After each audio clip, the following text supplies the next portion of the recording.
الصلاة والسلام على سيدنا وسندنا وطبيبنا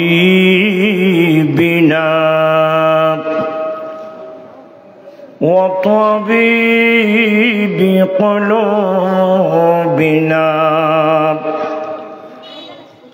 من أرسله رحمة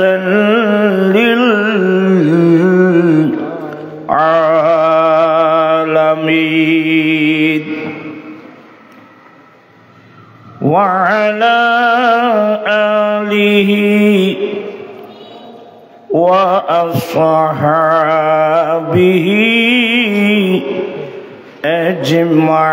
أجمعين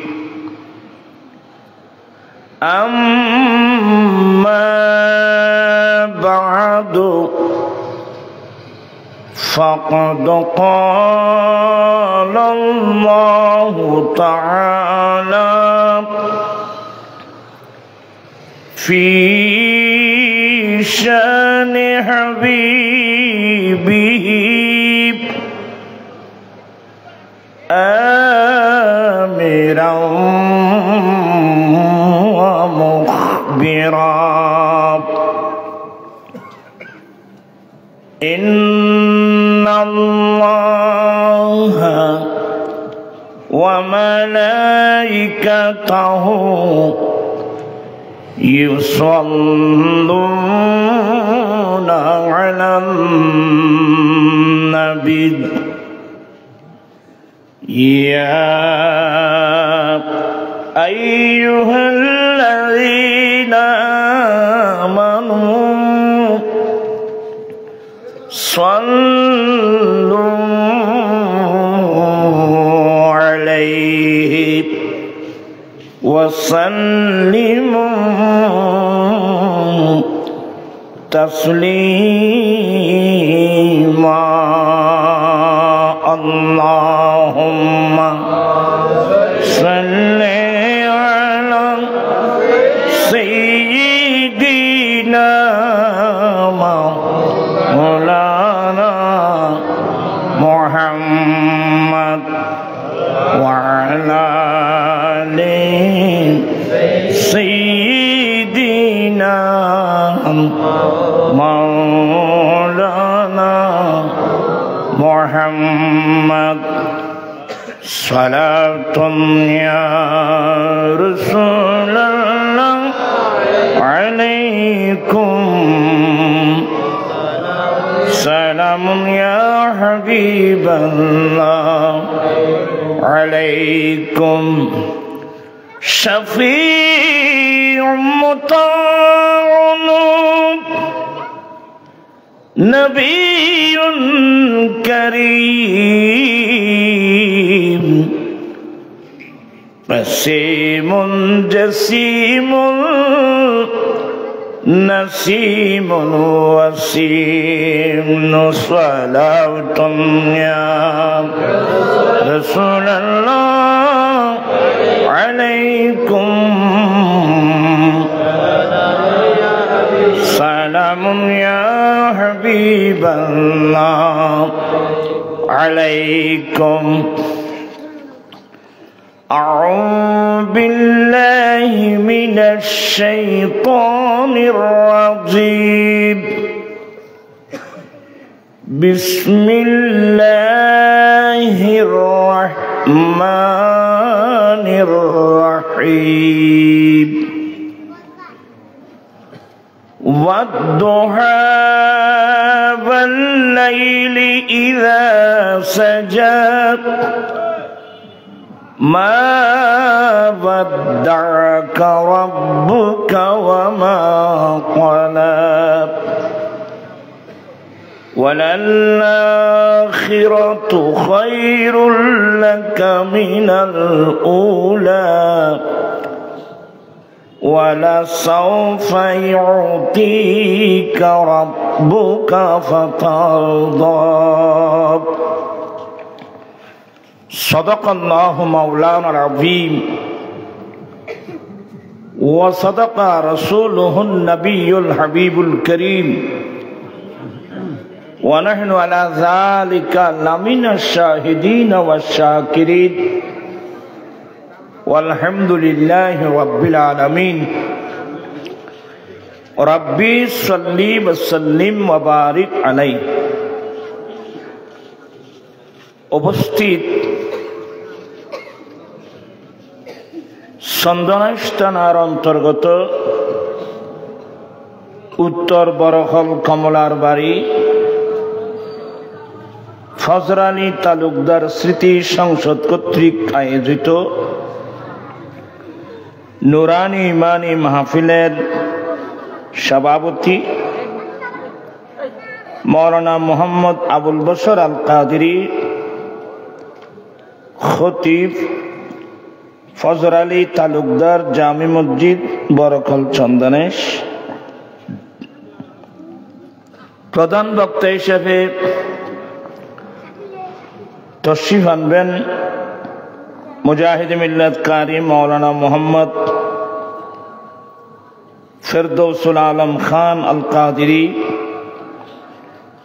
সহকারী অধ্যাপক পশ্চিম ইলাহাবাদ আহমদিয়া সুন্নিয়া ফাজিল মাদ্রাসা, বিশেষ বক্তা কারি মৌলানা মোহাম্মদ ফরহাদ রেজা কাদেরী, সুপার হযরত মামুন খলিফা দাখিল মডেল মাদ্রাসা, অসংখ্য উলামা ইকরাম, বিরাদরান ইসলাম রহমানি ওয়া রাহিমাকুমুল্লাহ তাআলা। এই ফোন একটু সরাই দেন। না না, ছোট বাচ্চা তো অবুজ, এমনিদেরকে সরাই দেন। মহান রব্বুল আলমিনের দরবারে বেহদ বেশুমার শুকরিয়া যে রব্বুল আলমিন পবিত্র চাঁদে আয়োজিত নুরানি ইমানি মাহফিলে যোগদান করে কোরআন সুন্নাহর আলোচনা শুনে নিজের ঈমান আকীদা মজবুত করার, আমলি জীবন বিশুদ্ধ করার তৌফিক দিয়েছেন। সে রব্বুল আলামিনের দরবারে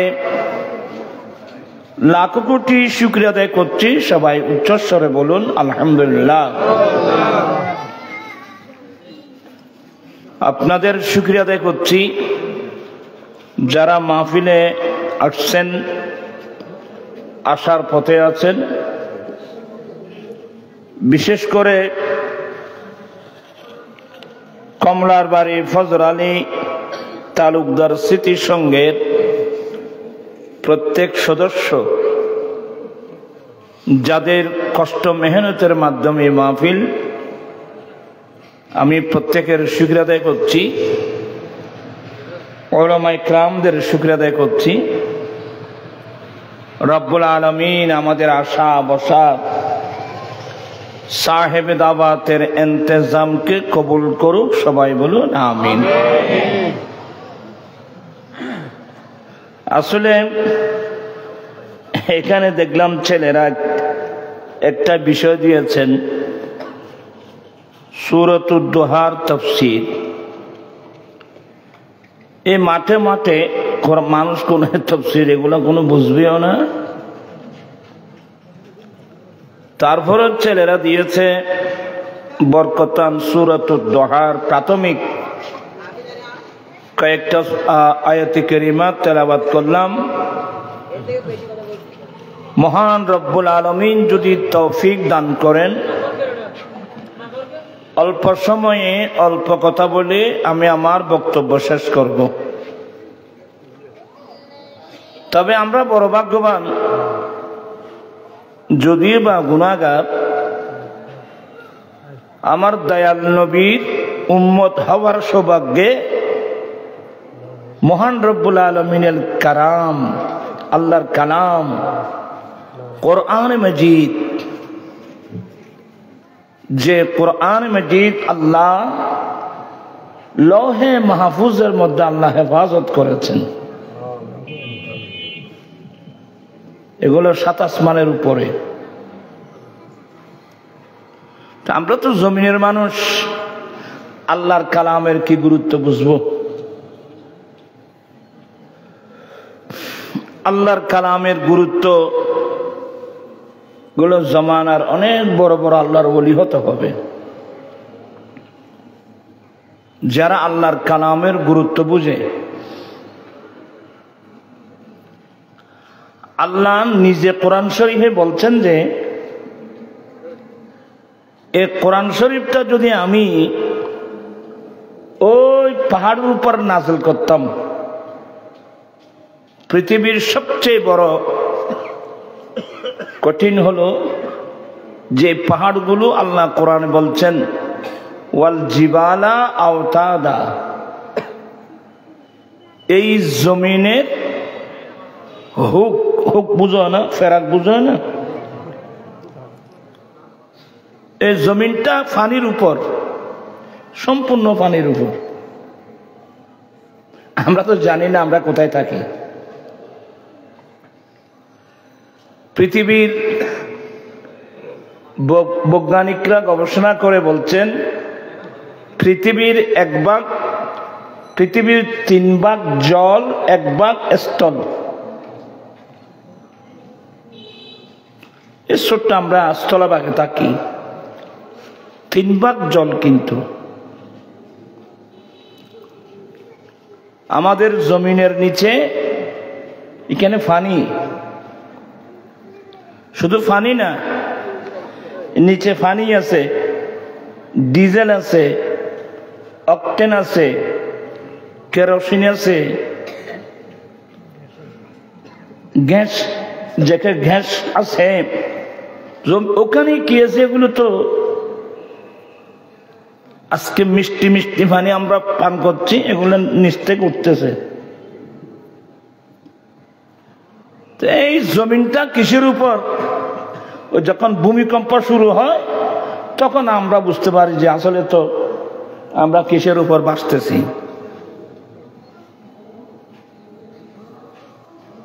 আমি এই বিষয়ে কথা বললে অনেক দেরি হয়ে যাবে, আমি অসুস্থ মানুষ,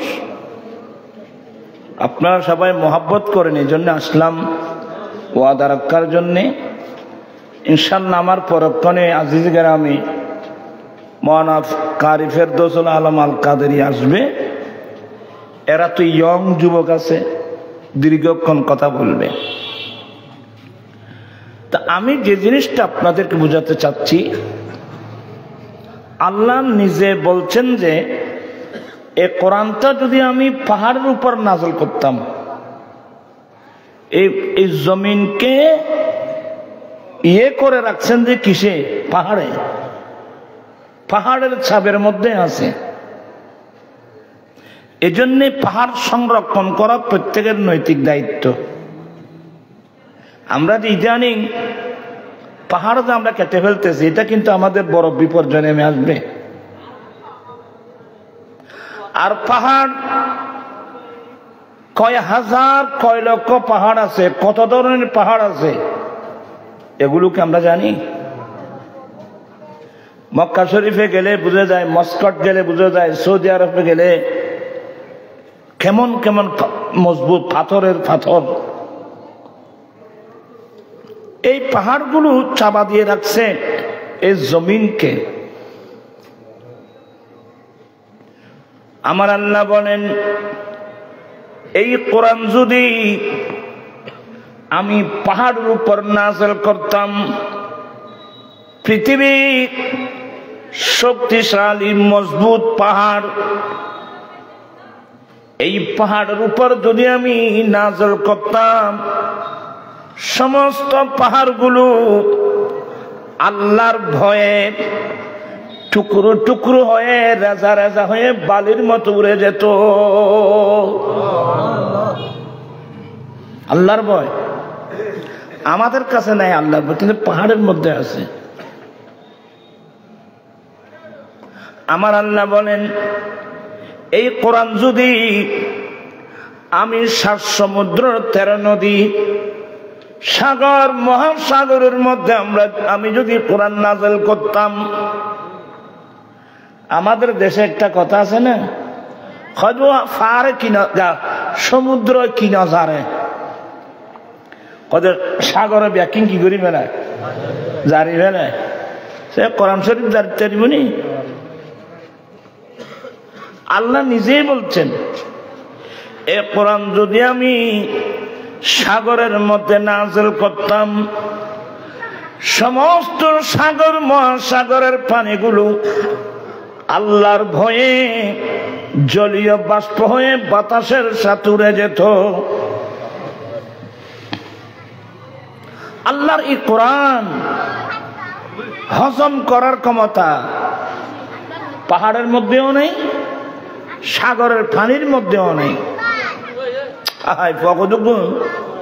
তোরার বললাম যে পানির তো সারা দেখো না না, তারা দোষ নয়, তারা অবুঝ। আরো আসলাম তৈলে তুমি অনেক কত দপ্পর বুঝছো না, তারা অবুঝছে। এই কোরআন মাজিদ আল্লাহ কোথায় নাযিল করবেন? এই কোরআন মাজিদ নাযিল করার জন্য আল্লাহ স্পেশাল একটা বক্ষ বানিয়েছেন, এটার নাম হচ্ছে সিনায়ে মুস্তাফা সাল্লাল্লাহু আলাইহি ওয়াসাল্লাম। পৃথিবীর পাহাড় তো না, সাগরও তো না, পৃথিবীর কোনো মানুষও পারবে না। একজন ব্যক্তি যে আল্লাহ কোরআনকে হেফাজত করতে পারবেন, কোরআনের যে ওজন আছে, কোরআনের ওজন বহন করার ক্ষমতা দিয়ে আল্লাহ একটা ব্যক্তি বানিয়েছেন। আমার দয়াল নবী তার সিনা মুবারক সম্পর্কে আল্লাহ বলছেন, আলাম নাশরাহ লাকা সাদরাক, হে নবী আমি কি আপনার বক্ষ প্রশস্ত করিনি? কি মানে আমি আপনার বক্ষ প্রশস্ত করে দিয়েছি। অনেক বিরাট। আল্লামা সৈয়দ মাহমুদ আলুসি হানফি বাগদাদি রহমতুল্লাহ আলাইহি তাফসীরে রুহুল মানী শরীফে বলছেন, হাত্তাল হাওয়া আলামাল গায়বি ওয়াশ শাহাদা, আল্লাহ রাসূল পাক সাল্লামের সিনে মোবারক এত বিরাট প্রশস্ত করে দিয়েছেন, আল্লাহর দৃশ্যের জগৎ অদৃশ্যের জগৎ সবগুলো আমার নবীর সিনে পাকের ভিতরে চলে আসছে। সুবহানাল্লাহ ওয়া বিহামদিহি।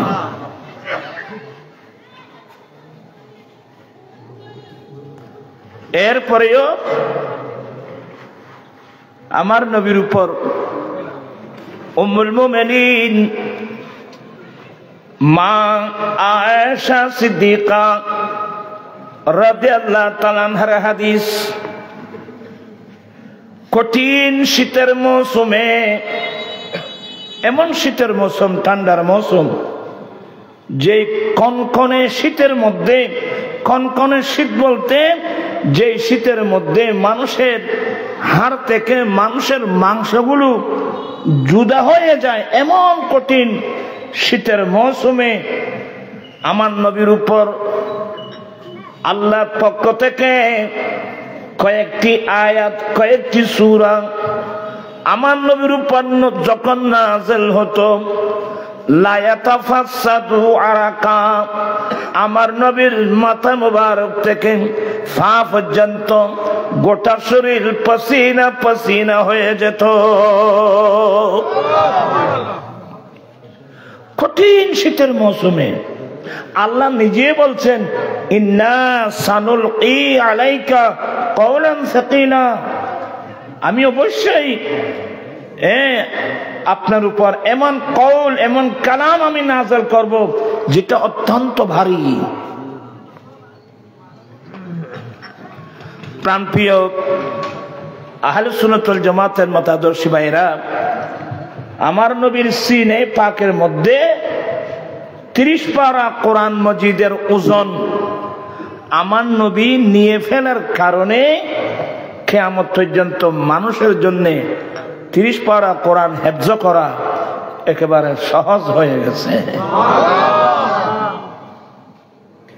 কোরআন পাকের ওজনটা যদি আমার নবীর বক্ষের মধ্যে না নিতেন, 30 পারা কোরআন না, একটি আয়াতের ওজন বহন করার ক্ষমতা পৃথিবীর মধ্যে কারো ছিল না। তো এই কোরআন পাকের মজলিস যেখানে হয়, এটা আল্লাহর কালাম। এখানে মহান রব্বুল আলামিনের নূরানি জগতের অসংখ্য ফেরেশতারা এই মাহফিলটা ঘিরে ধরে। আমাদের সেই চোখ নাই, আমাদের সেই চক্ষু নাই, আমাদের সে অনুভূতিও নেই, কারণ আমরা হলাম ভিন্ন তরিকার মানুষ, আমরা হলাম ভিন্ন হতের মানুষ। আল্লাহর নূর, অসংখ্য নূর জগতের ফেরেশতারা এই মজলিসটা আল্লাহ ঘিরে ধরেছেন। কিন্তু ফেরেশতা না, অসংখ্য মুসলিম জিন, আমার নবীর জিন সাহাবা নবীর পিছনে নামাজ পড়ছেন, এমন জিন সাহাবা এখনো আছে।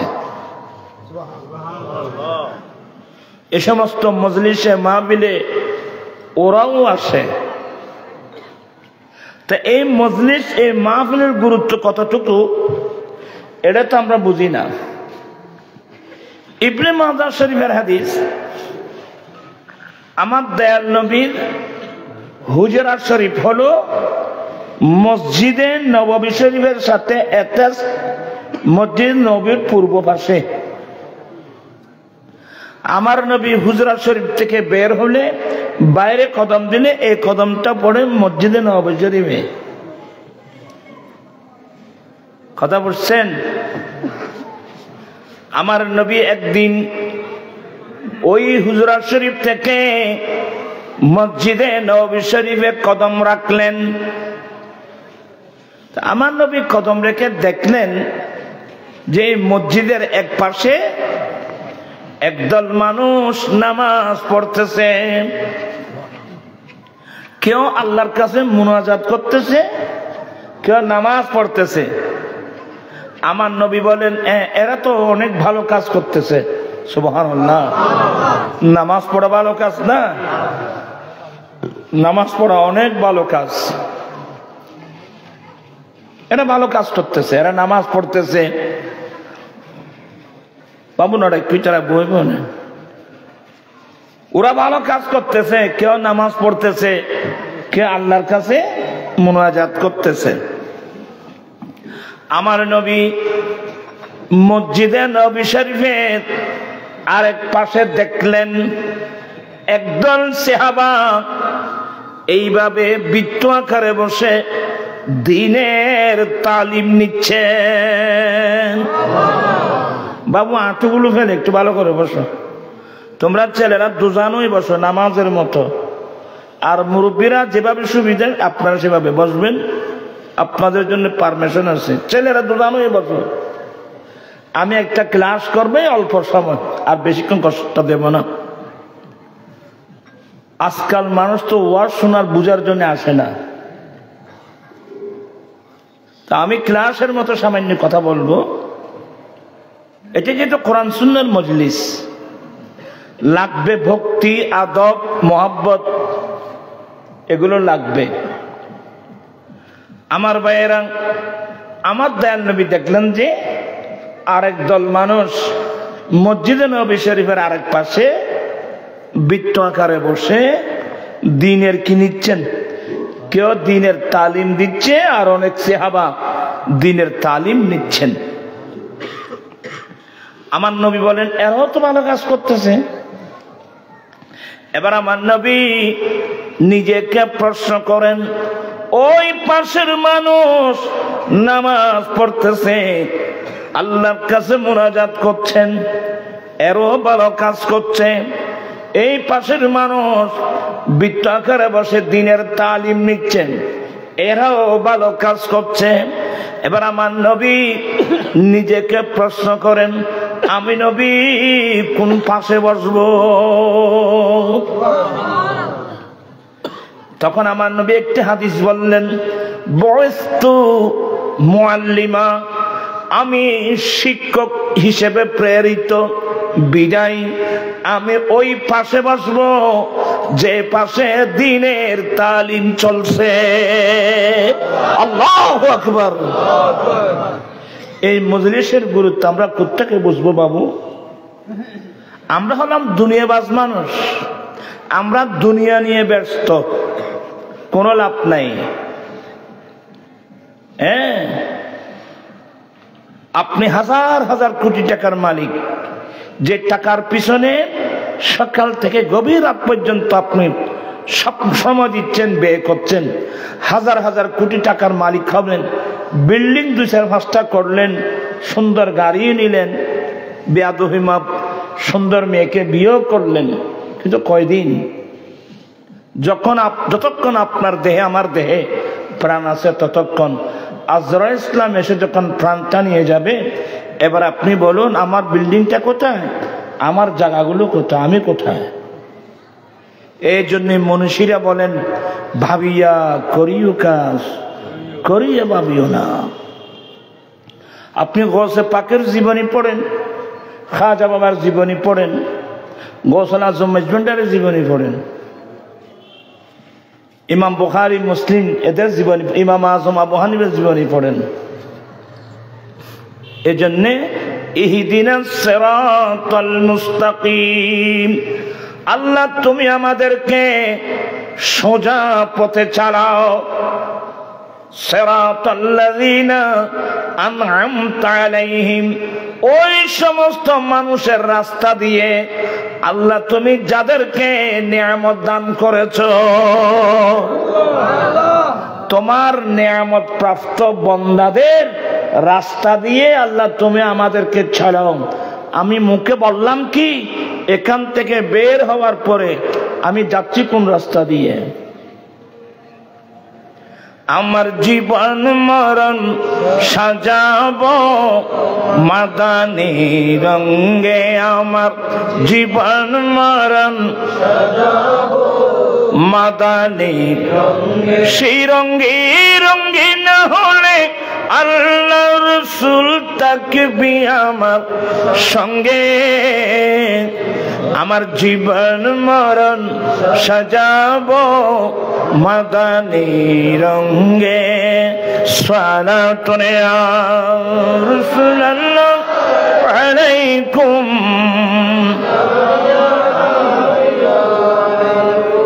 কিছুক্ষণ আগে বললাম, আল্লাহ নিজে বলছেন, বল হুয়া কুরআনুম মাজিদুন ফি লাওহিম মাহফুজ, এই কোরআনকে আল্লাহ লৌহে মাহফুজের মধ্যে 7 আসমানের উপরে লৌহে মাহফুজের মধ্যে আল্লাহ আমানত রেখেছেন।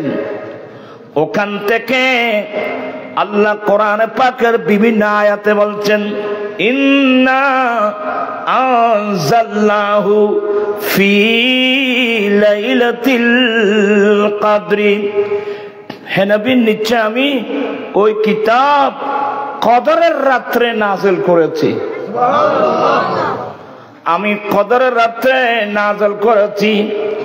ওয়ামা আদরাকা মা লাইলাতুল কদর, হে নবী আপনি কি জানেন লাইলাতুল কদর একটা কেমন রাত? আল্লাহ নিজে প্রশ্ন করে নিজে উত্তর দিচ্ছেন, লাইলাতুল কদরি খায়রুম মিন আলফি সানা মিন আলফি শাহর, কদরের রাত এমন একটা রাত যে রাত 1000 মাসের চেয়েও উত্তম। ওই রাত্রে এই কোরআন আল্লাহ নাযিল করেছেন।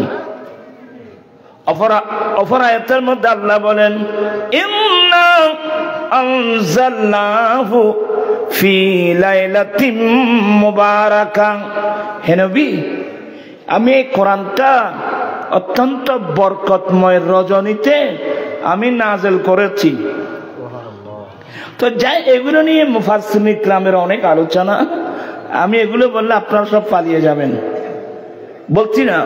তো আল্লাহ ওই কোরআন ছিল লোহে মাহফুজে, ওখান থেকে আল্লাহ কদরের রাত্রে 30 পারা কোরআন একসাথে নাযিল করেছেন। কদরের রাত্রে কোথায়? নবীর কাছে, আমার নবীর কাছে নয়। আল্লাহ এই জমিনের উপর একটা যে আসমান আছে, এটাকে দুনিয়ার আসমান বলা হয়। এই দুনিয়ার আসমানের উপর আল্লাহ স্পেশাল একটা ঘর বানিয়েছেন, একটা মহল বানিয়েছেন, দারুণ একটা মহল। আল্লাহ একটা ঘর বানিয়েছেন, ওই ঘরের নাম বাইতুল ইজ্জত। কি বললাম? এটা আল্লাহর কোরআন ছিল লৌহে মাহফুজে, ওখান থেকে একসাথে 30 পারা কোরআন আল্লাহ নাযিল করেছেন জমিনের উপর আসমান, অর্থাৎ দুনিয়ার আসমানে আল্লাহ স্পেশাল একটা ঘর বানিয়েছেন। ওই ঘরের নাম বাইতুল ইজ্জত, সম্মানিত ঘর, ইজ্জতের ঘর, সম্মানিত ঘর। ওই ঘরের মধ্যে আল্লাহ আমানত রাখছেন। কি বুঝলেন? এই কোরআন যে সমস্ত মানুষের কলবের মধ্যে যাবে, সেই মানুষ ইজ্জতের পাত্র হয়ে যাবে। যেই ঘরের মধ্যে কোরআন তেলাওয়াত করা হবে, সেই ঘরের সম্মানিত ঘরে পরিণত হবে। সুবহানাল্লাহ। ওই 30 পারা কোরআন লৌহে মাহফুজ থেকে একসাথে নাযিল করেছেন কদরের রাত্রে। কোথায়? দুনিয়ার আসমানের উপর বাইতুল ইজ্জতের মধ্যে। ওখান থেকে আমার দেন নবী, আমাদের আম্মি জান মা খাদিজাতুল কুবরা রাদিয়াল্লাহু তাআলা আনহার ঘর থেকে আমার নবী কয়েকদিনের জন্য নির্জনে বসে আল্লাহকে ডাকার জন্যে, আল্লাহর ইবাদত করার জন্যে আমার দেন নবী মক্কায়ে মুআজ্জামার ঐতিহাসিক উঁচু পাহাড় জবলে নূর, ওই জবলে নূরের চূড়ায় চলে যেতেন। এত উঁচু পাহাড় আমার নবী জবলে নূরে চলে যেতেন কয়েকদিনের জন্যে। বুখারী শরীফের মধ্যে অনেক লম্বা হাদিস। আমার নবী উপরে চলে যেতেন, কয়েকদিনের খাবার নিয়ে যেতেন। আমার নবী ওই জবলে নূরের চূড়ায় বসে বসে নির্জনে বসে আল্লাহকে ডাকতেন, আল্লাহর ইবাদত করতেন। এ হাদিসের ব্যাখ্যায় প্রশ্ন আসে, আমার নবী নির্জনে ইবাদত করার জন্য ওই জবলে নূরের চূড়া কেন নির্বাচিত করলেন? বলে ওই পাহাড় নির্বাচিত করার পিছনে একটি মাত্র কারণ ওখান থেকে ডাইরেক্ট আল্লাহর ঘর খানায়ে কাবা স্পষ্ট দেখা যায়। আল্লাহর ঘর খানায়ে কাবা দেখা, ইমানদার চোখে দেখা, এটাও ইবাদত। আল্লাহর ঘর খানায়ে কাবা চোখে দেখা, এটাও ইবাদত। আমার দয়াল নবী যেহেতু ওই অনেক উঁচু পাহাড়, এগুলো ওখানে গেলেই তো বোঝা যাবে। আমার আশ্চর্য লাগে অনেক সময়, আমার নবীর খাবার কম হয়ে গেলে আমার আম্মি জান মা খাদিজাতুল কুবরা নিজে খাবার নিয়ে ওই পাহাড়ে যেতেন আমার নবীর কাছে। ওখানে গেলে আশ্চর্য লাগে, বাবু কিভাবে নিয়ে যেতে পারলেন এত উঁচু পাহাড়ে?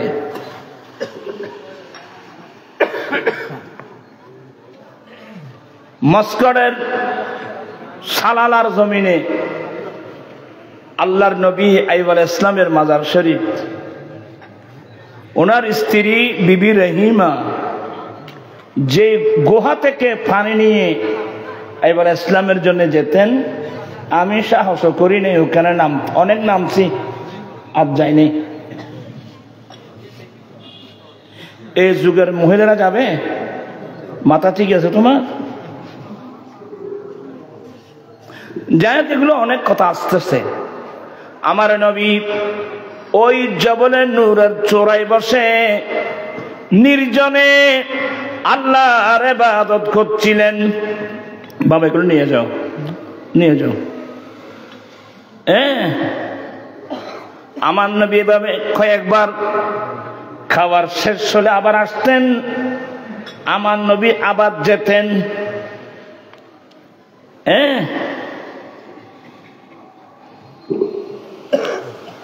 একদিন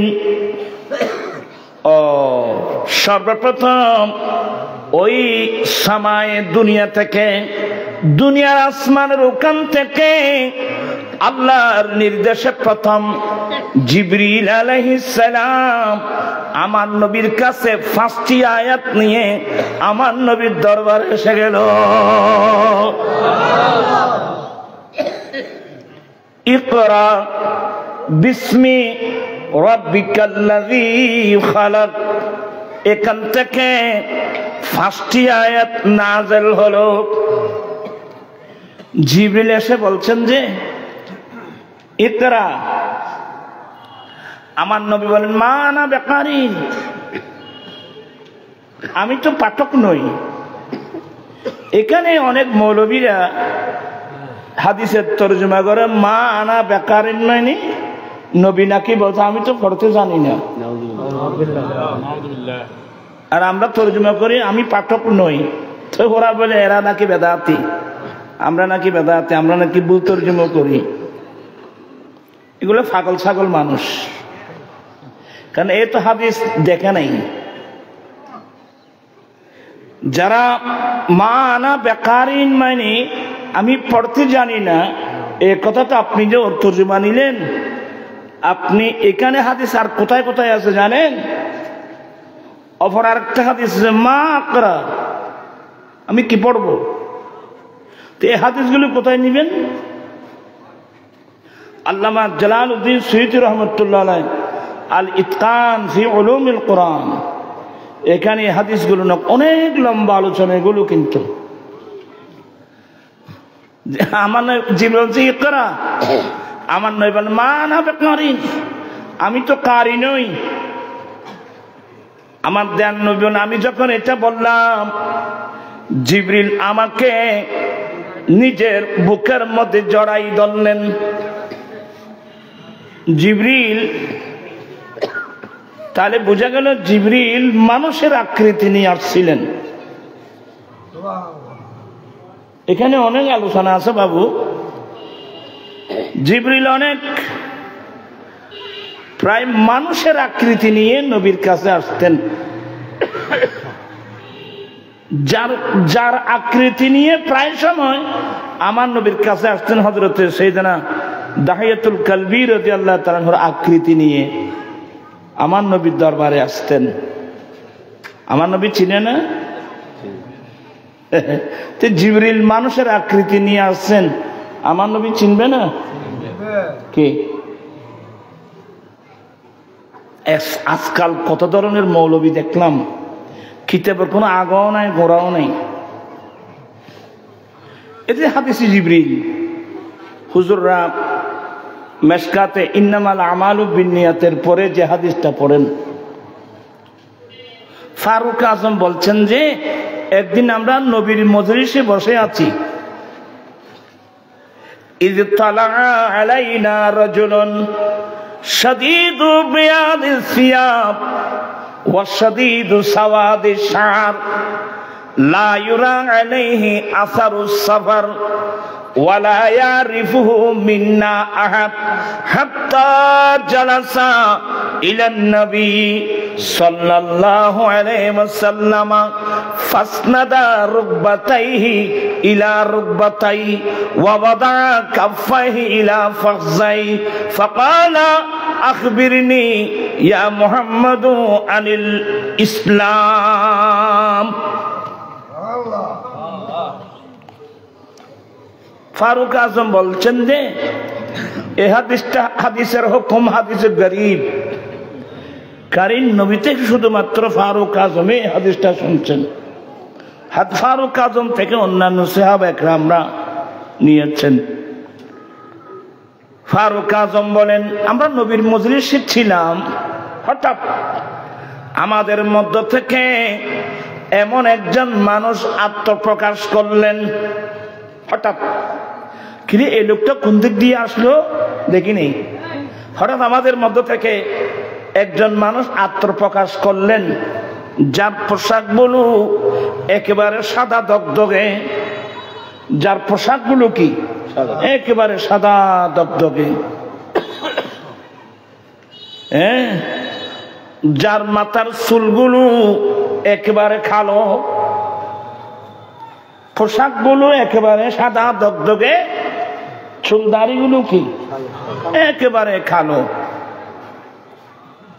কিরে এই লোকটাকে ওয়ালা ইউরা আলাইহি আসারুস সাফার, আমরা দেখলাম লোকটার দিকে দেখলাম তার শরীরের মধ্যে কোনো সফরের কোনো চিহ্ন নাই, দেখলাম না।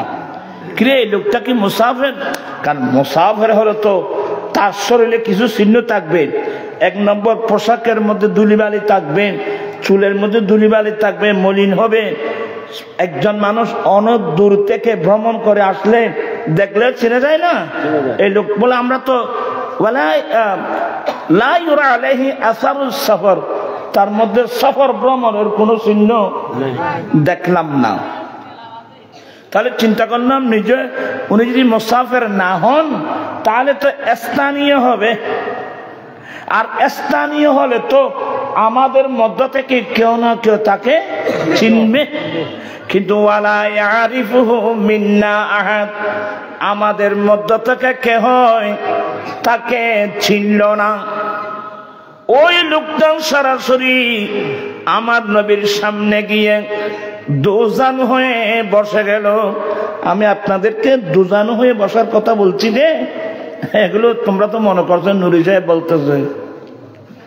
ওই লোকটা আমার নবীর সামনে গিয়ে আমার নবীর হাঁটু মুবারকের সাথে হাঁটু মুবারক লাগিয়ে ওয়াদা কাফাইহি আলা ফাকজাই, দুই হাতের তালুগুলো হাঁটুর উপর রেখে, ওই আমরা যেভাবে নামাজের মতো বসি, ওই লোকটা এভাবে বসে গেল।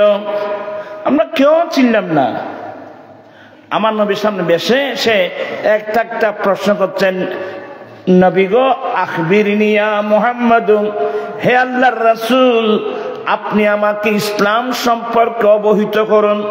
আমার নবী উত্তর দিলেন। এরপরে বলছেন আখবিরনি ইয়া মুহাম্মদ আনিল ঈমান, আমাকে ঈমান সম্পর্কে অবহিত করুন। আমার নবী উত্তর দিলেন। এরপরে বলছেন নবী গো আমাকে ইহসান সম্পর্কে অবহিত করুন। আমার একটার পরে একটা নবী এই প্রশ্ন করছেন, আমার নবী কি দিলেন? উত্তর দিলেন। অনেক লম্বা হাদিস। তো শেষ পর্যন্ত এই লোকটা চলে গেল, নবীর কাছ থেকে লোকটা কি চলে গেল। তা আমার রাসূল জিজ্ঞাসা করতেছে, ওমর আতাদিরি মানিস সাইল, এতক্ষণ যাবত আমার সামনে বসে যে লোকটা প্রশ্ন করলো, এসে প্রশ্নকারীকে তুমি চিনো? ফারুক আজম বলল, আল্লাহ ওয়া রাসূলুহু আলাম, আল্লাহ এবং আল্লাহ রাসূল কি জানে, ভালো জানেন। তা আমার নবী বলেন, এই ওমর হুয়া জিবরাইল আলাইহিস সালাম। আল্লাহু আকবার। ওমর এটাই জিবরিল। তাহলে পৃথিবীর কেউ চিনে নাই, আমার নবী চিনে কিনা? সে মানুষের আকৃতি নিয়ে আসুক। হ্যাঁ, এটা আরো কথাবার্তা আছে, আজ একখানা কথা লম্বা গেল, যদি বেশি দের হইতো ইনশাল্লাহ। এই ওমর হুয়া জিবরাইল আলাইহিস সালাম, ইনি জিবরিল। তো তোমরা দেখছো যে আমার কাছে আসছে, এ আমার কাছে আসে নাই। আতাকুম, এই জিবরিল আসছে তোমাদের কাছে। কিন্তু বাহ্যিক দৃষ্টিতে দেখা গেল কার কাছে আসছে? নবী বলছেন এটা তোমাদের কাছে আসছে। কি জন্যে? লিউআল্লিমাকুম দীনাকুম, তোমাদেরকে তোমাদের দ্বীনের তালিম দেওয়ার জন্যে। এক নম্বর, নবীর মজলিসে বসতে তোমরা কিভাবে বসবা, ও নিজে এসে বসে তালিম দিলেন। আল্লাহু আকবার। দ্বিতীয় নম্বর, ইসলাম কাকে বলে প্রশ্ন করলেন, আমার উত্তর নিলেন। ঈমান কাকে বলে প্রশ্ন করলেন, আমি উত্তর দিলাম। ইহসান কাকে বলে প্রশ্ন করলেন, আমি উত্তর দিলাম। কিয়ামত সম্পর্কে প্রশ্ন করলেন, আমি বললাম সায়েলতে প্রশ্নকারীর চেয়ে যার কাছে প্রশ্ন করা হলো সে এ বিষয়ে বেশি জানে না। কি মানে এগুলো গোপন আলোচনা, এগুলো কেন জিজ্ঞেস করছো? তো একবারে জিবরিল বলেন, আচ্ছা হুজুর কিয়ামতের আলামত কি? এগুলো বললেন, এতক্ষণ যাবত সে আমার দরবারে বসে, তোমরা কিভাবে নবীর দরবারে বসবা এটা প্র্যাকটিক্যাল শিক্ষা দিলেন। আমার কাছে প্রশ্ন করে আমার থেকে উত্তর নিলেন। কি মানে? এরা আসছে তোমাদেরকে তোমাদের দ্বীন শিক্ষা দেওয়ার জন্যে। আল্লাহুম্মা সাল্লি সাইয়্যিদিনা নাবিয়িনা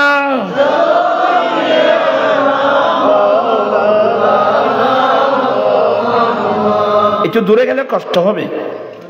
জিবরিল আমি নবীকে বুকের মধ্যে জড়াই ধরলেন। ফাআখাযানি ফাগাত্তানি, আমাকে জড়াই ধরে বগলের নিচে আমাকে জড়াই ধরে নিজের বুকের মধ্যে নিয়ে আমাকে বুকের মধ্যে চিপে ধরলেন। সিনার মধ্যে কি ধরলেন? তাহলে বোঝা গেল জিবরিল মানুষের আকৃতি নিয়ে আসছিলেন। এই জন্য বুকের মধ্যে চিপে ধরলেন, চিপে ধরে ছেড়ে দিলেন। আবার বলেন ইকরা। আমি বললাম মা না বিকারিন, আমি পাঠক নই, অথবা মা আকরা, হাদিস আরো আছে। আবার আমাকে জড়াই ধরলেন, বুকের মধ্যে চিপে ধরলেন। এইভাবে তিনবার আমি নবীকে জিবরিল বুকের মধ্যে একেবারে হাত্তা বালাগা মিন্নিল জুহুদ বা জাহাদ, একবার জিবরিলের সর্বশক্তি দিয়ে আমাকে জিবরিল বুকের মধ্যে চিপে ধরে কি করলেন? ছেড়ে দিলেন। তার বলছেন এতক্ষণ বললেন ইকরা, নবী বললেন মা না বিকারিন। দ্বিতীয়বার বললেন ইকরা, আমার নবী বললেন মা না বিকারিন। তৃতীয়বার বললেন ইকরা, আমার নবী বললেন মা না বিকারিন। কিন্তু যখনই বললেন ইকরা বিস্মে রাব্বিকাল্লাযী খালাক, হে রাসূল আপনার রবের নামে পড়ুন যিনি আপনাকে সৃষ্টি করেছেন। সুবহানাল্লাহ। যখনই বললেন আপনি আপনার রবের নামে পড়ুন, তখন তো আমার নবী পড়তেছেন। সুবহানাল্লাহ। তো অনেকে মনে করবে জিবরিল নবীকে চিনে জ্ঞান দিয়েছেন। খবরদার, এই ভুল তত্ত্ব, এই ভুল কথা কেউ বলবেন না। আমার নবী পড়লেন ইকরা বিস্মি রাব্বিকাল্লাযী খালাক। যখন ফার্স্ট আয়াত নাযিল হলো, আমার নবীর নূরানি শরীরের মধ্যে কাঁপা শুরু হয়ে গেল। আমার নবী কাঁপতেছিল। আমার নবী ওখান থেকে গড়ে গেলেন। খাদিজা, আমি তো আমার নফসের মধ্যে আমি ভয় করছি, আমাকে একটু চাদর দাও না, আমার গায়ে একটা চাদর, আমাকে একটা চাদর গায়ে দিয়ে দাও। ওই গায়ে জ্বর উঠলে মানুষের গায়ের মধ্যে কি দেয়? কেন এটা ওহির কাইফিয়ত, এটা এমন কঠিন জিনিস। খাদিজা আমাকে একটা চাদর গায়ে দিয়ে দাও না, আমাকে একটা চাদর গায়ে দাও। যখন ওই ওহির নাজেল হওয়ার যে কাইফিয়ত, এটা যখন চলে গেল, আসলে বলে খদিজা আসলে আমি আমার নফসের উপর আমার জাতরা আমি ভয় করতেছি। তো মা খাদিজাতুল কুবরা এমন একটা চালাক মহিলা, উনি আমার নবীকে সান্ত্বনা দিতেন। আমার নবীকে কি দিতেন? আজকালকাল মহিলারা তার স্বামীকে সান্ত্বনা কিভাবে দিবে এগুলো তো জানেও না। ইন্নাল্লাহ লা ইউখজিকা, না না না, আপনাকে আল্লাহ কোনোদিন লজ্জিত করবেন না, কারণ আপনার বংশীয় ঐতিহ্য আছে। ইন্নাকা লাতাসিলুর রাহমা, নবী গো আপনার বংশীয় বড়গণ আপনারা আত্মীয়তার বন্ধন কোনোদিন ছিন্ন করেন না। এই প্রথম বলতে আত্মীয়তার বন্ধন মজবুত করা। ইন্নাকা লাতাসিলুর রাহমা, আপনি তো আত্মীয়তার বন্ধন মজবুত করেন। আত্মীয়তা রক্ষা করা, আত্মীয়তার বন্ধন মজবুত করা, এটা একটা বড় গুণ। আমাদের মধ্যে অনেক মানুষ আছে একটু পয়সাওয়ালা হয়ে গেলে আত্মীয় স্বজন গরিব হলে আত্মীয় পরিচয় দিতেও চায় না। কথা বুঝতেছেন না মনে হয়? যারা আত্মীয়তার বন্ধন ছিন্ন করবেন, আত্মীয় গরিব হওয়ার কারণে যদি কেউ আত্মীয় পরিচয় দিতে না চান বা ছিন্ন করেন, এটা গুনাহে কবিরা। আপনি লাইলাতুল কদরের মসজিদে সিজদায় পড়ে আল্লাহর কাছে দোয়া করলে সেই দোয়া আল্লাহর দরবার কি হবে না? কবুল হবে না।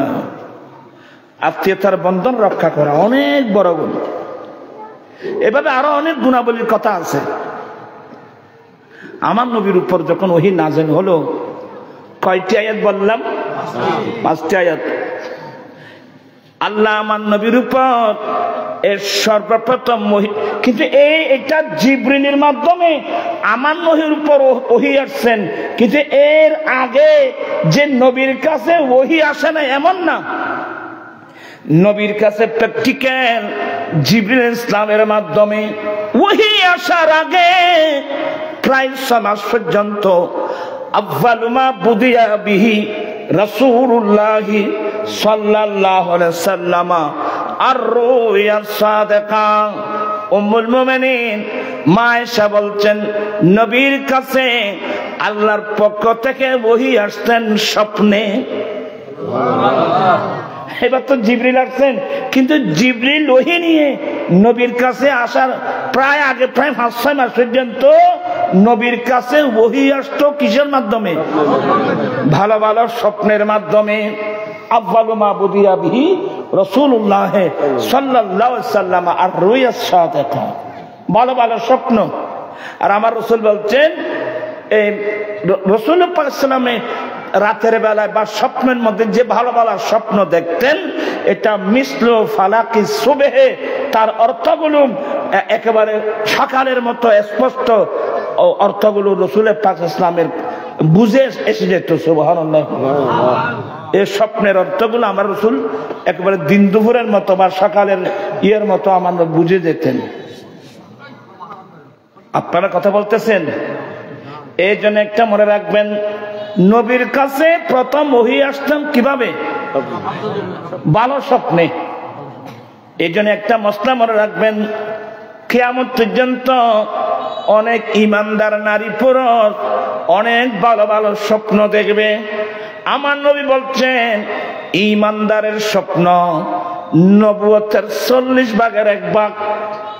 অপর হাদিস মোতাবেক নবুয়তের 46 ভাগের 1 ভাগ ভালো ভালো স্বপ্ন।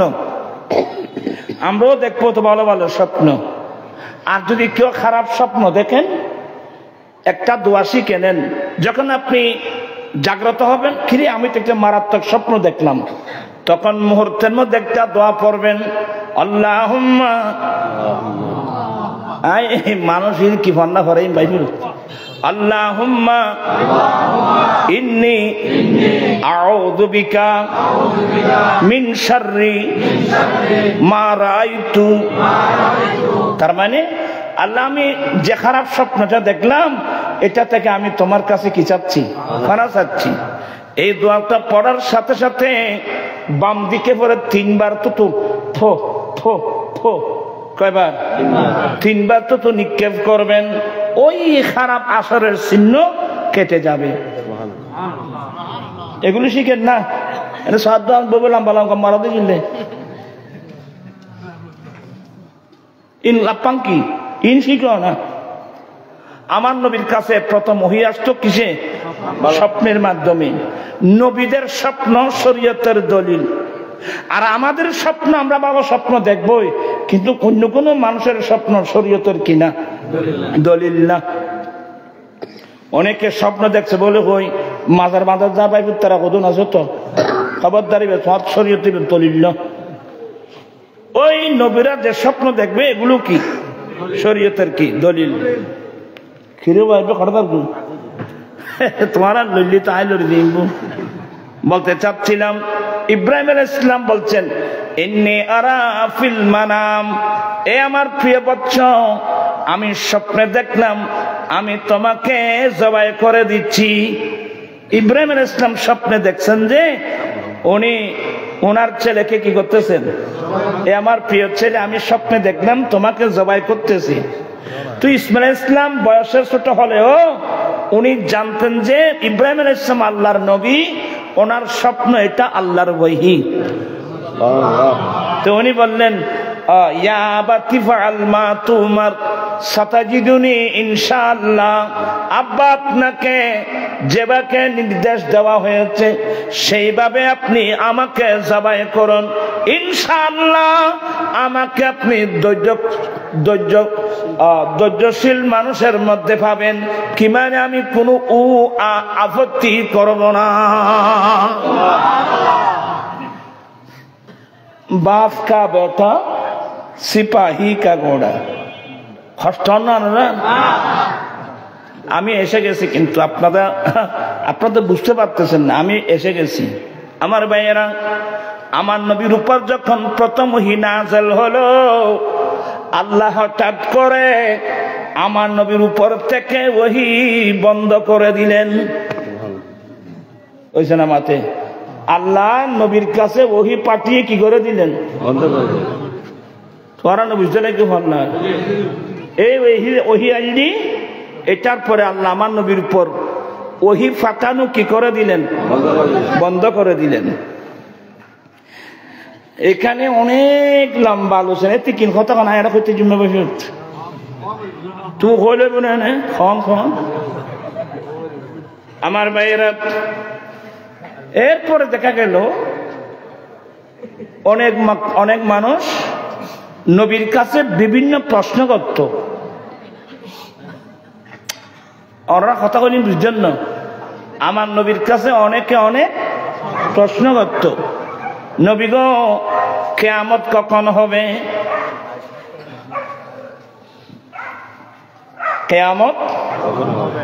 কিয়ামত কখন হবে? আমার নবী 2-3 দিনের সময় নিতেন। আচ্ছা আমি 2-3 জন পরে বলবো। এভাবে অনেকে নবীর কাছে অনেক প্রশ্ন করতেন। আমার নবী উপস্থিত ক্ষেত্রে উত্তর দিতেন না। আচ্ছা 2 দিন পরে বলবো, আচ্ছা 3 দিন পরে বলবো। এখানে ব্যাপার কি জানেন? আল্লাহ আমার নবীর চরিত্র কেমন কোরআন শরীফে স্পষ্ট বয়ান করে দিয়েছেন, ওয়ামা ইয়ানতিকু আনিল হাওয়া ইল্লা ওয়াহিয়ুন ইন হুয়া ইল্লা ওয়াহিয়ুন ইউহা। আল্লাহ নিজে আমার নবীর চরিত্র আদর্শ সম্পর্কে বর্ণনা দিচ্ছেন। আমার নবীর নিজের পক্ষ থেকে মন গড়া কোনো কথা বলেন না। আমার নবী সেটাই বলেন যেটা আমি আল্লাহ আমার নবীর কাছে ওহী পাঠি। তার মানে নবী জানেন না এমন না। আমার নবীর একটা স্বভাব, আমার নবীর আদর্শ, যে যা কিছু জিজ্ঞাসা করো এ বিষয়ে যদি আল্লাহ নবীর কাছে ওহী না পাঠান সেটা আমার নবী কি দিতেন না? উত্তর দিতেন না। আল্লাহ নিজেই বলে দিলেন আমার নবীর আদর্শের মধ্যে একটা আদর্শ হলো ওমা ইয়ানতিকু আনিল হাওয়া। আমি আমার নবীর নিজের পক্ষ থেকে মন গড়া কোনো কথা আমার নবী কোনো কথা বলেন না। আমার নবী তাই বলেন যা আল্লাহর পক্ষ থেকে কি আছে ওহী আছে।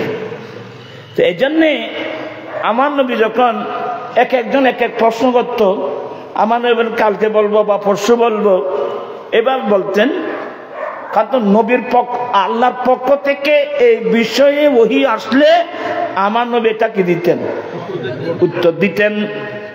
আর না আসলে সেটা উত্তর দিতেন না। তখন মক্কার মানুষ, এদের সঙ্গে তো ইবলিস লাগা আছে, তখন মক্কার কিছু দুষ্ট টাইপের মানুষ, ওরা দুষ্টমি করে কি বলতে জানে, আরে নবী বলবেন কোত্থেকে, ওনার আল্লাহ তো ওনার উপর নারাজ হয়ে গেছে, ওনার আল্লাহ ওনাকে ছেড়ে দিয়েছে। নাউজুবিল্লাহ বলবেন না?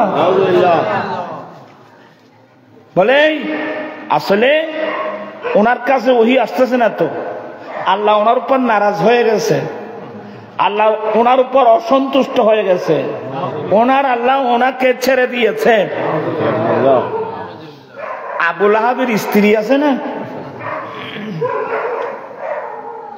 আবু লাহাবের স্ত্রী বড় দুষ্ট মহিলা, যে মহিলাটা আমার রাসূল যে রাস্তা দিয়ে যাবে জানতো, সে রাস্তার মধ্যে আরবের বড় বড় ববুল খাতা গেড়ে গেড়ে দিত আমার নবীকে কষ্ট দেওয়ার জন্য। এত বড় দুষ্ট কাফেরা, এ জালেমা, এ কি বলছে, আমার নবী কেন আল্লাহর পক্ষ থেকে ওহী আসতেছে না। আমার নবী খুবই চিন্তিত, আমার নবী খুবই চিন্তিত, আমার নবী পেরেশান, আমার নবী খুবই চিন্তিত। তো ওই জানোয়ার আবু লাহাবের স্ত্রী বলতে, মুহাম্মদ মারা শয়তানাকা, নাউজুবিল্লাহ মিন যালিক, আপনার কাছে যে শয়তান আসতো না, এ শয়তান আছে জিবরিল, আর কে শয়তান বলতেছে, ওনাকে তো আর আসতে দেখা যাচ্ছে না, বোধহয় আপনার রব আপনাকে, মানে বিভিন্ন মন্তব্য। আমার নবী একদিক দিয়ে আল্লাহর পক্ষ থেকে ওহী না আসার কারণে আমার নবী চিন্তিত। আসলে ওহী মানে ওরা বুঝিবে না, ওরা বুঝিয়ে দিলে হই, বন্ধু যদি হঠাৎ বন্ধুর কাছে একটা চিঠি লেখে, এই প্রথম চিঠি পাঠিয়ে বন্ধু যদি চিঠি পাঠানো বন্ধ করে দেয়, তো ওনার অবস্থা কি হবে, ওনার অবস্থা কি হবে উনি বলতে পারবেন। বেচैन হয়ে যাবে, কিরে আমার বন্ধু আমার কাছে চিঠি পাঠাচ্ছে না কেন। আমার ভাইয়েরা, আমার নবীর কাছে ওহী আসা আল্লাহ বন্ধ করে যখন দিলেন, এক একজন এক এক প্রশ্ন করলেন, আমার নবীর কোনো উত্তর দিচ্ছে না। সময় দিতেন 2 দিন পর 3 দিন পর, তখন ওই দুষ্টরা একটা সুযোগ নিয়ে বলে, আসলে মুহাম্মদের খোদা মুহাম্মদের উপর অসন্তুষ্ট হয়ে গেছে, মুহাম্মদকে ছেড়ে দিয়েছেন। আর ওই জালেম আবু লাহাবের স্ত্রী তো এমন একটা শব্দ বলল যে আপনার কাছে যে শয়তান আসতো না, নাউজুবিল্লাহ, এটা তো আর দেখা যাচ্ছে না, এটা আপনাকে ছেড়ে দিয়েছে। একদিক দিয়ে ওহী বন্ধ হয়ে যাওয়ার কারণে আমার নবী চিন্তিত। দ্বিতীয় নম্বর, এই জালেমরা বিভিন্ন মন্তব্য যে মুহাম্মদের খোদা মুহাম্মদকে ছেড়ে দিয়েছে, মুহাম্মদের উপর অসন্তুষ্ট হয়ে গেছে, এ সমস্ত কথায় নবীর অন্তরের মধ্যে এমন ভাবে আঘাত করা হলো, আমার নবীর চেহারা মলিন, আমার নবী আক্রান্ত হলেন। এক পর্যায়ে আমার আল্লাহ এই সূরাতুদ দুহা নাযিল করে নবীর অন্তরে সান্ত্বনা দিলেন। ওয়াদ-দুহা ওয়াল-লাইলি ইযা সাজা মা ওয়াদ্দাআকা রাব্বুকা ওয়া মা ক্বালা। আল্লাহু আকবার। হে রাসূল, দ্বিপ্রহরের শপথ, দোহা শব্দটা যদি রাতের মোকাবেলায় আসে, তাহলে দোহা মানে গোটা দিন মোরাদ, গোটা দিন ওদিকে রাত মোরাদ। এমনি কিন্তু দোহা বলা হয় সূর্য উদয় হওয়ার পরে, সূর্য এতটুকু উদয় হলো, সূর্যের কিরণ চতুর্দিকে যখন ছড়িয়ে পড়ে, এটাকে আরবিতে বলা হয় দোহা। বাংলায় বলে দ্বিপ্রহর। আল্লাহ বলেন দোহার শপথ, দ্বিপ্রহরের শপথ, ওয়াল্লাইলি ইযা সাজা, এবং রাতের শপথ, ইযা সাজা আই ইযা গাতা, এবং রাতের শপথ যখন রাতের অন্ধকার পৃথিবীর সবকিছু জিনিস দেখে নে, এমন রাতের শপথ, দ্বিপ্রহরের শপথ এবং রাতের শপথ যখন রাতের অন্ধকার সবকিছু দেখে নে। এই দুইটা কসম করে আল্লাহ বলেন মা ওয়াদ্দাকা রাব্বুকা ওয়া মা কালা, আপনার রব আপনার উপর অসন্তুষ্ট হয় নাই, আপনার রব আপনাকে ছেড়েও দেয় নাই। সুবহানাল্লাহ। নারে তাকবীর, আল্লাহু আকবার, নারে রিসালাত, ইয়া রাসূলুল্লাহ, গাউসিয়া, আল্লাহুম্মা সাল্লি সাইয়্যিদিনা নাবিয়িনা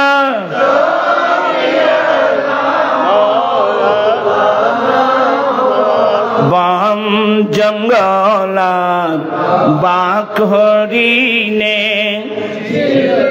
দয়াল নবীকে হর মানব হয় চিনিলি নারী দুঃখ মনেতে। আল্লাহুম্মা সাল্লি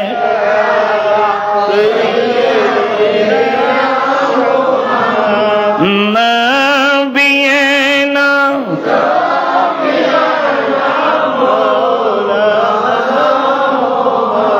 দেখেন আল্লাহ নবীকে যে হে রাসূল আপনার রব আপনার উপর অসন্তুষ্ট হন নাই, আপনাকে ছেড়েও দেন নাই, এই কথাটা বলার আগে আমার আল্লাহ দুটো কসম করলেন। একটা হলো দ্বিপ্রহরের শপথ, আর একটা হলো রাতের শপথ। আমার নবী দিনের শপথ রাতের শপথ কেন করলেন? আসলে এখানে ইঙ্গিত কি আছে জানেন? দিনের পরে কি আসে? আচ্ছা, দিনের পরে যে রাত আসে, তো দিনের পরে রাত আসা মানেই সূর্যটা কি হয়ে যায়? তো সূর্য ডুবে গেলে কি আল্লাহ নারাজ হয়ে সূর্যটা নিয়ে গেল? কেউ কোন পাগলের কথা বলবে যে আল্লাহ সূর্য দিয়েছিল, আল্লাহ তোমাদের উপর অসন্তুষ্ট হয়ে সূর্যটা এ পাগলাম, এ কথা কেউ বলবে? তা আমার আল্লাহ বুঝাতে চাচ্ছেন হে নবী, ওহি আসার পরে, ওহি বন্ধ হওয়া, দিন আসার পরে যে রাত হওয়া যেভাবে একটা হিকমতপূর্ণ কাজ, ওহি আসার পরে ওহি বন্ধ হওয়া, এখানে অনেক রহস্য নিহিত আছে। সুবহানাল্লাহ। এগুলো আসলে তোমারা ফল এটা দিয়ে যাবাদি এর প্রাথমিক পর্যায়ে মানুষের ব্রেন ঠিক আছে বলে এখানে মনে দেরি, এর একটি কঠিন জিনিস বাবা। এবার আসুন ওয়াদুহা, দ্বিপ্রহরের শপথ। তো আমরা কসম করি আল্লাহর নামে, আমরা আমাদের ঘটনাটা সত্যায়িত প্রমাণ করার জন্য আমরা আল্লাহর নামে কি করি? কসম করি। তো আল্লাহ কেন কসম করেন? আল্লাহ যখন কসম করেন তখন বুঝতে হবে আল্লাহ যেমন দ্বিপ্রহরের কসম করলেন, তাহলে বুঝতে হবে ওই সময়টার গুরুত্ব বেশি। বুঝছে না মাত্র মানুষ এখানে? ওই সময়টার কি গুরুত্ব বেশি? ওই সময়টার গুরুত্ব এত কেন বাড়ল? আমার ইমাম ফখরুদ্দীন রাজি এই আয়াতের তাফসীরে আল্লামা সৈয়দ মাহমুদ আলুসি হানিফি বাগদাদি এই আয়াতের তাফসীরে অনেক তথ্য দিলেন। রব্বুল আলামিন আল্লাহর নবী মূসা আলাইহিস সালামের সাথে আল্লাহ কথা বলেছেন তুর পাহাড়ের মধ্যে। এই সময়ে মূসা আলাইহিস সালাম আল্লাহর সাথে কথা বলার জন্য তুর পাহাড়ে যেতেন। আল্লাহ যে সময়ে মূসা আলাইহিস সালামের সাথে আল্লাহর নবীর সাথে কথা বলতেন, ওই সময়টা হলো কি দ্বিপ্রহর। এ কারণে এ সময়ের অনেক গুরুত্ব। আপনারা কি বিরক্ত হচ্ছেন? এ কারণে দ্বিপ্রহর, এটার অপর নাম চাষ। এই সময়ে একটা নফল নামাজ আছে, এটাকে সালাতুদ দুহা বলে। সালাতুদ দুহা কেউ যদি, আল্লাহর নবী মুসা আলাইহিস সালাম আল্লাহর সাথে কথা বলছেন, আমি তো নবী নই, আমি এই সময়ের মধ্যে 4 রাকাত 8 রাকাত 12 রাকাত একেবারে ক রাকাত পর্যন্ত, কমের মধ্যে 4 রাকাত আমি সালাতুদ দুহা আদায় করব। সালাতুদ দুহা আদায় করা মানে ডাইরেক্ট আল্লাহর সাথে কথা বলা। এই নামাজগুলো হজ্জের বলো যে আর 5 ওয়াক্ত নামাজ নবরি দিন ফরজ নামাজ হজ্জম না ফললে তো তুই লাভবান হবে যায় না। আপনি আজ থেকে শুরু করেন সালাতুদ দুহা, নামাজের স্বাদ মজা যেদিন পেয়ে যাবেন। নামাজ মানে বুঝেন? আমার নবী বলেন, ওই যে জিবরিল প্রশ্ন করেছিলেন একটা, আখবিরনি ইয়া মুহাম্মাদু আনিল ইহসান, নবী গো আপনি আমাকে ইহসান সম্পর্কে অবহিত করুন। নবী কি উত্তর দিয়েছিলেন? আনতাবুদাল্লাহ কান্নাকা তারাহু, এই ব্যক্তি ইহসান মানে আল্লাহর ইবাদত এইভাবে করবা গোয়াকে তুমি আল্লাহকে দেখতেছো। ওয়া ইন লাম তাকুন তারাহু ফাইন্নাহু ইয়ারাকা, এটা এক নম্বর হলো আল্লাহর ইবাদত করার সময় এইভাবে ইবাদত করবা গোয়াকে তুমি আল্লাহকে দেখতেছো। আর এটা যদি তোমার পক্ষে সম্ভব না হয়, তুমি আল্লাহকে দেখে দেখে ইবাদত করতেছো, এটা যদি তোমার পক্ষে সম্ভব না হয়, তাহলে তুমি এই মনোভাব নিয়ে ইবাদত করবা, আমি আমার দুর্বলতার কারণে আমি যদিও আমার আল্লাহকে দেখতেছি না, কিন্তু আমার ইয়াকিন, আমার দৃঢ় বিশ্বাস আমার আল্লাহ তো আমাকে দেখতেছে। আমি যদিও আমার আল্লাহকে দেখতেছি না, কিন্তু আমার আল্লাহ তো আমাকে, এই মনোভাব নিয়ে কি করতে হবে? আমার নবী কি বলেন? কুররাতু আইনি ফিস সালাত, উম্মত নামাজের মধ্যে আমি নবীর চোখের ঠান্ডক। কিরে, ইবাদত এটা শরীরের জিনিস তো না, এটা রূহানি ব্যাপার। আমার নবী বলছেন নামাজের মধ্যে আমার চোখের ঠান্ডক, আমি নবীর চোখ জুড়াইয়া যায় কোথায়? নামাজে। তাহলে বুঝতে হবে আমার নবী নামাজ পড়তেন আল্লাহকে দেখে দেখে। একবার যদি আল্লাহকে, আল্লাহর নূরানি তাজাল্লি দেখে যদি ইবাদত করতে পারেন, তারপর তো পাগল হয়ে যাবেন। এই নাবাদি এই জগতের কথা আর কি। আমরা তো আছি আর ঘুম গেলে ঠেয়া চোখও দেখি, ওই জন্য দেখি আর ঠেয়া চোখও দেখি, জাগা চোখও দেখি, অর্থাৎ দুনিয়া নিয়ে আমরা ব্যস্ত। আমার জীবন মরণ সাজাবো মাদানী রঙে, আমার জীবন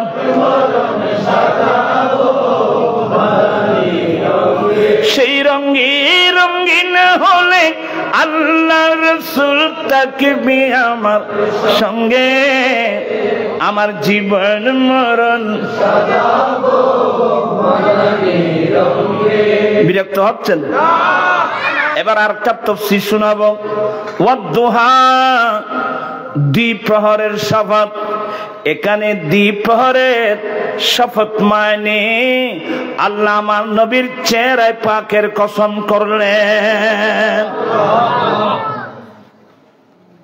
কারণ দ্বিপ্রহর যেমন উজ্জ্বল, অন্ধকার চলে যায়, আমার নবীর নবুয়তের সূর্য যখন উদয় হলো, অন্ধকার কি হয়ে গেল? এক।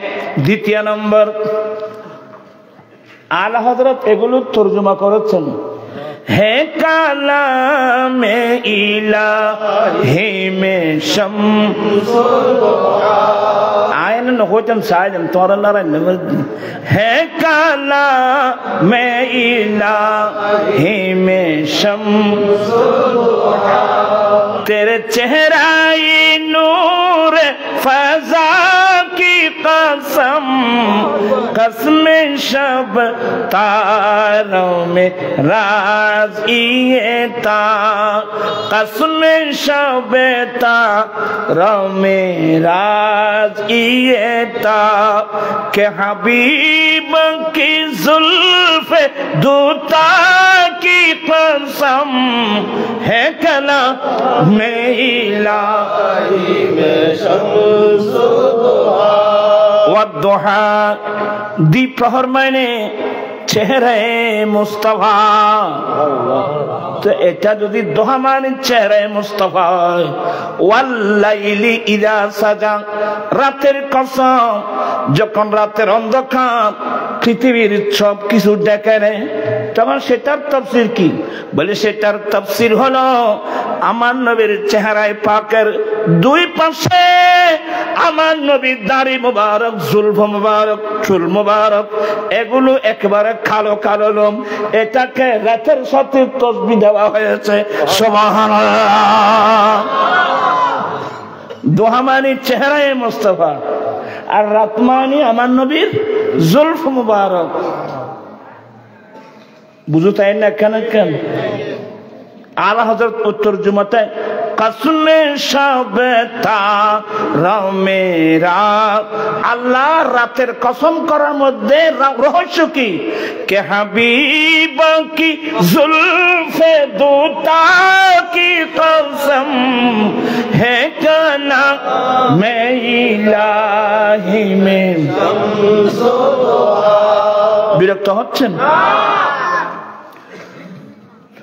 আই ওয়াই হতে ফজি কোন হিসেব আছে না বস্তু বুঝাতে চাইছিলাম শাহ ওলিউল্লাহ মুহাদ্দিস দেহলভী রাহমাতুল্লাহ আলাইহির ছেলে আব্দুল আজিজ মুহাদ্দিস দেহলভী ওনার একটা তাফসীরের কিতাব আছে তাফসীরে আজিজি ফারসি ভাষার একটা তাফসীরের কিতাব আছে ওই তাফসীরটা দেখলাম আব্দুল আজিজ মুহাদ্দিস দেহলভী রাহমাতুল্লাহ আলাইহি চেহারায় দোহার তাফসীর করছেন ইয়াউমে বেলাদাতে মুস্তাফা অতন মিলাদুন নবীর কসম ফেরদৌস আইছে না বেতো ওরি বেশি তো না আসতে সময় চলে গেলি হ্যাঁ গোনারা দাও না বেতো ওরি বেশি তো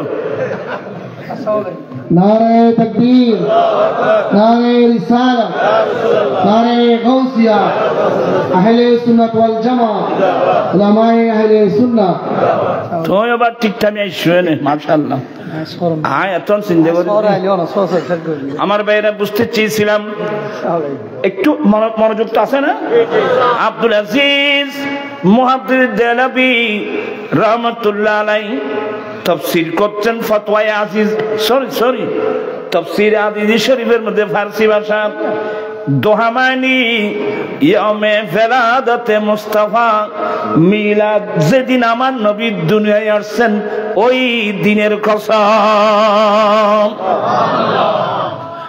যেদিন আমার নবী দুনিয়ায় আসছেন ওই দ্বিপ্রহর মানে যেদিন আমার নবী দুনিয়ায় আসছেন ওই দিনের কসম তার মুনাসেবত কি বলেন মুনাসেবত হলো সূর্য যখন উদয় হয় রাতের অন্ধকার দূরীভূত হতে বাধ্য ঠিক তদ্রূপ আমার দিন নবী নবুয়তের সূর্য যখন উদয় হলো মা আমেনার ঘরে সারা পৃথিবী থেকে অন্ধকার দূরীভূত হতে বাধ্য নূরের নবীর নূরি চরণ যেদিন পাইব আর দুঃখ মুছিয়া লাভ করিল স্বর্গীয় জীবন পারাত নবতে নাইকো নূরের নবীর নূরি চরণ যেদিন পাইব আর দুঃখ মুছিয়া লাভ করিল স্বর্গীয় জীবন চলছে আজি ঈদ মিলাদুন নবী চলছে।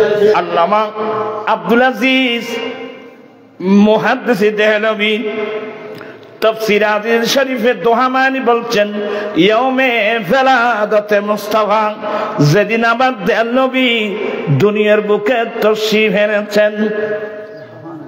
নবী যাতে আগে এটা অন্ধকার তাইতারিব না রুয়া কুফর और शिरक खाली घटाए हो गई सारी दूर, मशरिक मगरिब दुनिया अंदर हो गया नूर ही नूर नबी जी अल्लाह अल्लाह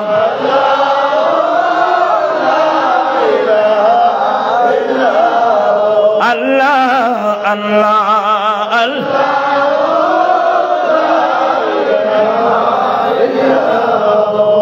আরেক শের বলছেন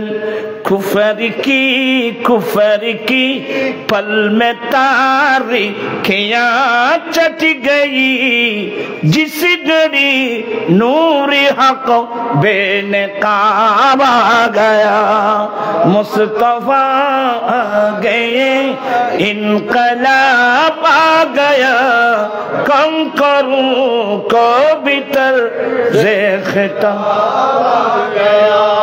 দোহামাইনি ইয়মে বেলাদতে মুস্তাফা, আমার নবী যেদিন দুনিয়ায় তশরীফ আনছেন, আমার নবী যেদিন দুনিয়ায় তশরীফ আনছেন, বলে হুজুর সূর্য তো উদয় হলে চতুর্দিকে কিরণ ছড়িয়ে পড়ে, তা আমার নবী যখন মা আমেনার ঘরে আসছেন, কি নূরের কোন কিরণ পড়ছে? কোন করলি না মাথা দিকে লাগত না জানেন। উম্মুল মুমিনিন হযরত সাইয়্যিদাতুনা অর্থাৎ আমার নবীর আম্মি জান মা আমিনা বলেন যে যখন আমার বেটা মুহাম্মদ সাল্লাল্লাহু আলাইহি সাল্লাম দুনিয়াতে তশরীফ আনলেন, আমার ছেলের দেহ মোবারক থেকে নূর বের হলো। আমার ছেলের দেহ মোবারক থেকে এমন নূর বের হলো, আমি আমেনা মক্কার জমিনে বসে সেই নূরের আলোর মাধ্যমে আমি ফারসের কিসরা বাদশার রাজপ্রাসাদ চোখে দেখলাম।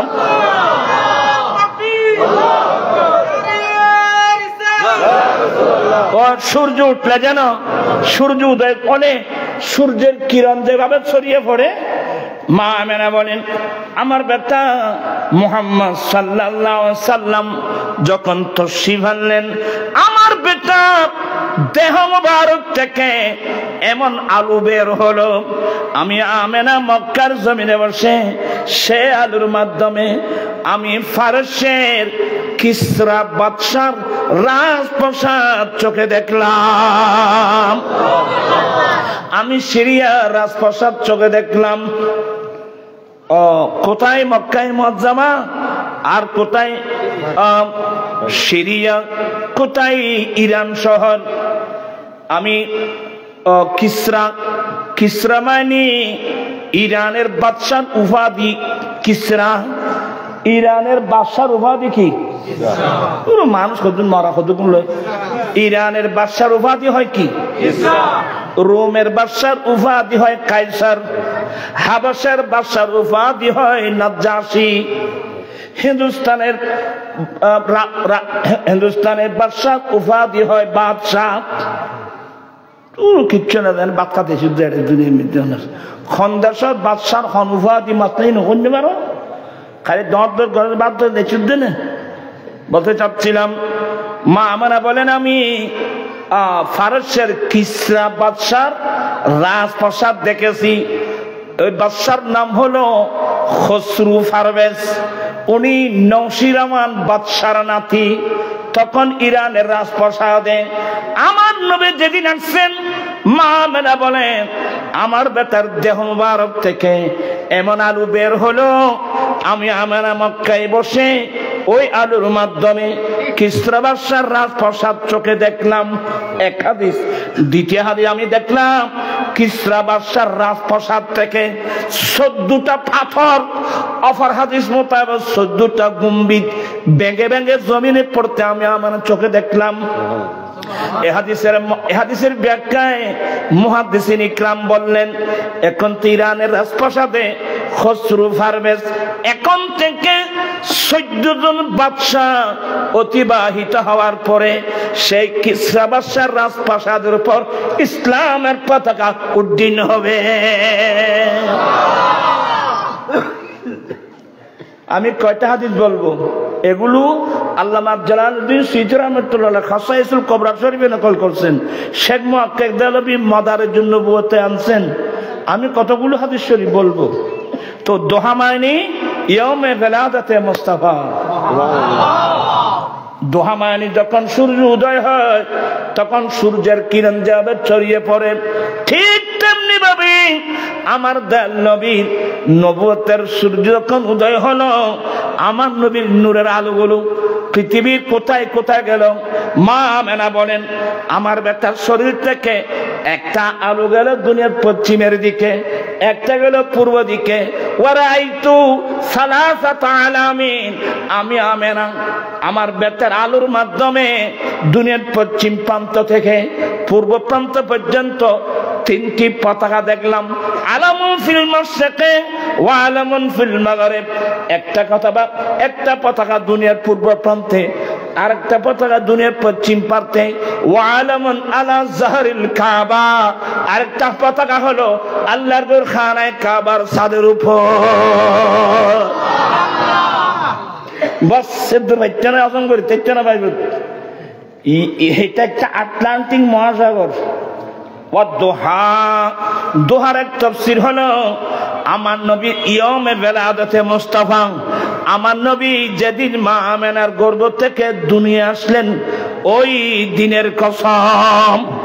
তো হুজুর এটা যদি বেলাদাতে মুস্তাফার দিনের কসম হয় তো ওয়াল্লাইলি ইযা ইয়াগশা, ওই রাতের কসম যখন রাতের অন্ধকার গোটা সবকিছু ডেকে নিল, এটার তাফসীর হবে লাইলাতুল মেরাজের কসম। ওয়াদুহা মানে আমার নবী যেদিন দুনিয়া আসছেন ওই দিনের ইয়াউমে বেলাদাতে মুস্তাফার কসম। রাতের কসম মানে ওই রাতের কসম যে রাত্রে আল্লাহ রাতের অন্ধকারে মাহবুব নবীকে মেরাজে নিয়ে গেলেন। সুবহানাল্লাহ। আমি এভাবে এতগুলো কসম করার পরে তো আল্লাহ বলছেন, মা ওয়াদ্দাআকা রাব্বুকা ওয়া মা ক্বালা, আপনার রব আপনার উপর অসন্তুষ্ট হন নাই, আপনাকে আল্লাহ ছেড়েও। চিৎকার দিয়ে বলুন না সুবহানাল্লাহ। ওয়ালাল আখিরাতু খায়রুম মিনাল উলা, হে নবী আপনার প্রাথমিক যুগের চেয়ে লাস্টের যুগ উত্তম। আপনার প্রাথমিক যুগের চেয়ে লাস্টের যুগ। এই আয়াতি বলে তাফসীর করলে ভাই, ইতারা কদে মিলাদুন নবী সিয়াবা একরামের যুগে মিলাদুন নবী ছিল না, সিয়াবার যুগে ছিল না, নবীর যুগে সিয়াব ছিল না। আর ছিল না তো বুঝলাম তো আল্লাহ বলছেন ওয়ালাল আখিরাতু খায়রুল লাকা মিনাল উলা, নবীর ফার্স্টের যুগের চেয়ে লাস্টের যুগ উত্তম বলেই তো মিলাদুন নবী হচ্ছে। सबसे आला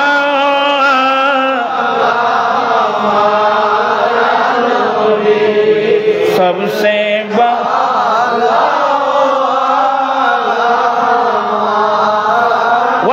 আখিরাতু খায়রুল লাকা মিনাল উলা। মক্কা বিজয়ের পরের অবস্থা মক্কা বিজয়ের আগের অবস্থা থেকে ভালো।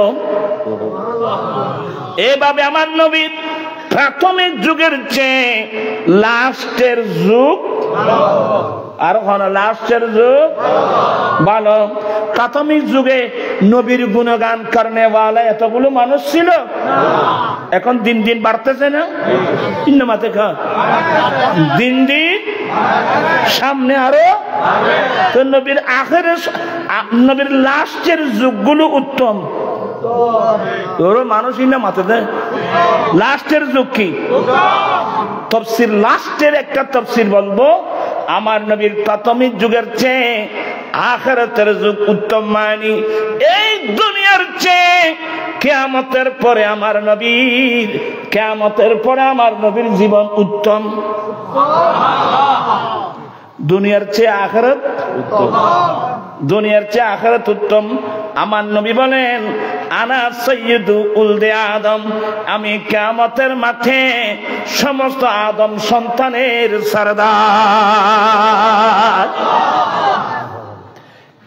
এগুলো বলতে গেলে হায়াত চলে যাবে আয়াতের একটি আয়াতের মফহুম কিন্তু কি হবে না এটাকে বলা হয় জাওয়ামিউল কালিম আল্লাহর কালাম জাওয়ামিউল কালিম জাওয়ামিউল কালিম মানে সেন্টেন্স ছোট অর্থ তাফসীর আটলান্টিক মহাসাগর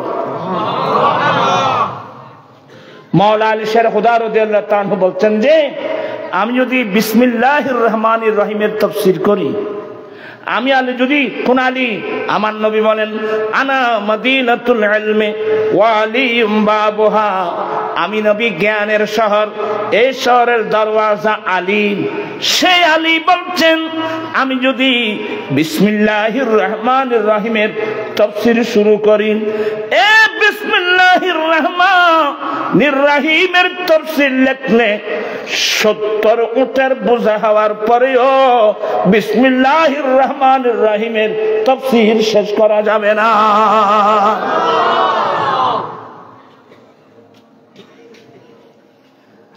সেই ব্রেন আমাদের নাই বাবা তবে নিয়ামত কিন্তু আমাদের ঘরে আমি আর কথা বাড়াচ্ছি না বাকি আলোচনা কে করবে মাওলানা ফেরদৌস ইয়ং ছেলে আছে আমরা তো এখন বয়স্ক মানুষ আপনারা এই তাফসীরগুলো দিয়েছেন যে আমাকে আগে বলবেন কোন সময় কোরআন শরীফের তাফসীর দিলে কথা বলছেন এগুলো কোন সময় ছেলেদেরকে পড়াইছি কিছু কিছু মনে আছে বা অনেক সময় দেখি এগুলো আটলান্টিক একটা মহাসাগর আল্লাহ আমরা সবাইকে কোরআনে পাক বুঝার তেলাওয়াত করার পড়ার তাফসীর ধরা আল্লাহ সবাইকে তৌফিক দান করুন আমিন ওয়ালা সাওফা ইউতিকা রাব্বুকা ফাতারদা বাস এগুলো এক সময় কোন সময় আসলে ওইটার তাফসীর করলে তো গোটা একটা রাত চলে যাবে ওয়ালা সাওফা ইউতিকা রাব্বুকা ফাতারদা হে রাসূল অনতিবিলম্বে আপনার রব আপনাকে এমন দান করবে আপনি একেবারে রাজি হয়ে যাবেন এই আয়াত যখন নাযিল হলো আমার নবী খুশিতে আত্মহারা আমার নবী আমি ততক্ষণ রাজি হব না যতক্ষণ আমার আদনা দারাদার একজন উম্মত জাহান্নামে থাকবে আমি ততক্ষণ রাজি হব না